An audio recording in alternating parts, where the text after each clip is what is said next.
আসসালামু আলাইকুম দর্শক, আজকে প্রতিভার সন্ধানে এসে আবারও একজন প্রতিভাবান ব্যক্তি পাইছি। আমি তার মুখে শুনবো কথা। আসসালামু আলাইকুম। ওয়ালাইকুম সালাম। নজরুল ভাই, আপনি তো অনেক ফানি ভিডিও বানাইছেন এবং ভিডিওগুলোর অনেক পারফরমেন্স, এবং আপনাকে তো সবাই চিনে। আপনি ভিডিও বানালেই যেন প্রচুর ভিউ, কারণটা কি? ভাই আসলে দর্শকের ভালোবাসার একটা ব্যাপার আছে। জি জি।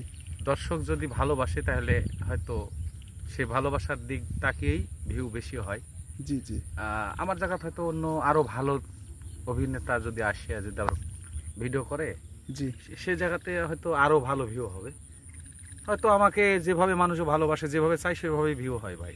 তো দর্শকের উদ্দেশ্যে একটু কিছু বলেন যে আমার দর্শকের উদ্দেশ্যে বলার একটাই আছে, আমাদের সঙ্গে থাকবেন, একটু ভালোবাসা দিবেন, মানুষের যেন কিছু করতে পারি, মানুষের পাশে যেন দাঁড়াতে পারি, এ পর্যন্ত আপনারা থাকবেন ইনশাল্লাহ। আর আমার পেজটা একটু বলেন আমাদের ছোট নবাব সম্পর্কে। হ্যাঁ, ছোট নবাব এই পেজটাও অনেক ভালো, মাঝে মধ্যে আমাদের সঙ্গে দেখা হয়। আপনারা এই ছোট নবাব এই পেজটিকে ফলো করবেন। প্রিয় দর্শক, সবাই ভালো থাকেন, সুস্থ থাকেন, সুন্দর থাকেন। আপনাদের সুস্বাস্থ্য কামনা করে আমি বিদায় নিচ্ছি। আসসালামু আলাইকুম।